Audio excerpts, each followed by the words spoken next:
जम्मू कश्मीर विधानसभा से आज एक के दिन भारतीय जनता पार्टी के विधायकों ने वॉकआउट किया और कई महत्वपूर्ण मुद्दों को लेकर, खासकर देश की एकता संप्रभुता की उन्होंने बात की, जिन मुद्दों को लेकर बात की और खासकर वहीदुर रहमान का जो रिमार्क्स आया है उसको लेकर तीखी प्रतिक्रिया देखने को मिल रही है। इन पर बात करने के लिए हमारे साथ जुड़ चुके हैं भारतीय जनता पार्टी के वरिष्ठ नेता सिटिंग एमएलए बलवंत सिंह मनकोटिया जी। मनकोटिया जी, क्या कहेंगे जो आज वॉकआउट भारतीय जनता पार्टी की तरफ से किया गया? भारतीय जनता पार्टी किसी भी ऐसे इशू को असेंबली के अंदर डिस्कस नहीं करने देगी।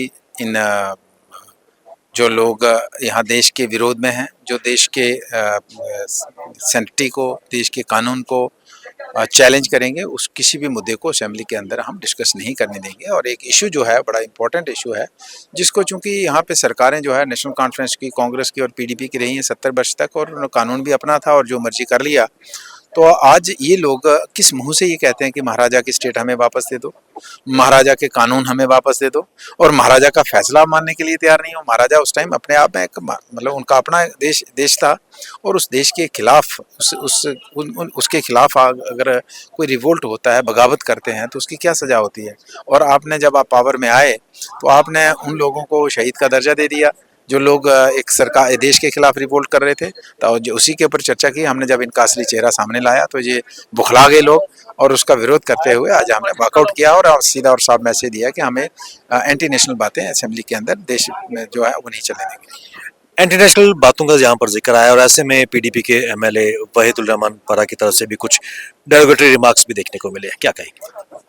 देखिए, उन्होंने देश के कानून को, देश के सरकार को एक तरीके से एक चैलेंज वर्ड नहीं कहूँगा, एक तरीके से उनको धमकाने की कोशिश की है। और इस तरीके के वर्ड्स हम कहेंगे कि उसको भी वापस लिया जाए, और इस तरीके के जो प्रेशर की राजनीति थी उनकी चली गई है। और खैर वो उनका विचारों का अपना भी सिस्टम सारा उड़ गया है। आज पीडीपी सत्ता से बाहर है, और लोगों की जो डेमोक्रेटिक सेटअप से लोगों ने उनको आउट कर दिया है। उनके 2-4 लोग ही बन पाए हैं, तो आज वो परेशान तो हैं, लेकिन इसका मतलब ये नहीं कि आप देश के कानून का और देश की सरकार को चैलेंज करें। उन्होंने ये भी कहा कि बीजेपी का पांव स्प्रिंग पर है और अगर ये उठा लिया जाएगा तो तबाही या डिजास्टर नजर आएगा। नहीं, उनको हम ये यकीन दिलाना चाहते हैं कि ये स्प्रिंग हम उठने नहीं देंगे।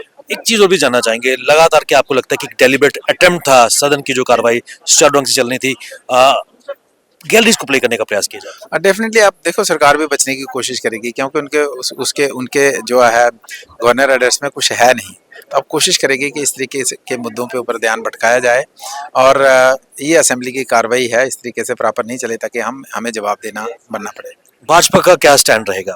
भाजपा बिल्कुल, हमने कहा कि हम कंस्ट्रक्टिव पॉजिटिव अपोजिशन का रोल प्ले करेंगे, और जो भी जेन्युइन इश्यूज में उसमें सरकार को हम डिस्टर्ब नहीं करेंगे। लेकिन सरकार हो या कोई दूसरी पार्टी का कोई मेंबर हो, जो देश के विरोध में बात होगी उसको हम बर्दाश्त नहीं करेंगे। मतलब देश की संप्रभुता और अखंडता के विरोध में जो बोलेगा भारतीय जनता पार्टी उसको मुंह तोड़ जवाब देगी, कतई बर्दाश्त नहीं करेंगे। बहुत बहुत शुक्रिया हमसे बात करने के लिए। भारतीय जनता पार्टी के वरिष्ठ नेता बलवंत सिंह मनकोटिया जी हमसे जुड़े थे। उन्होंने कहा कि देश की संप्रभुता और अखंडता के साथ उसके विरोध में कोई भी बात करेगा उसको बर्दाश्त नहीं किया जाएगा।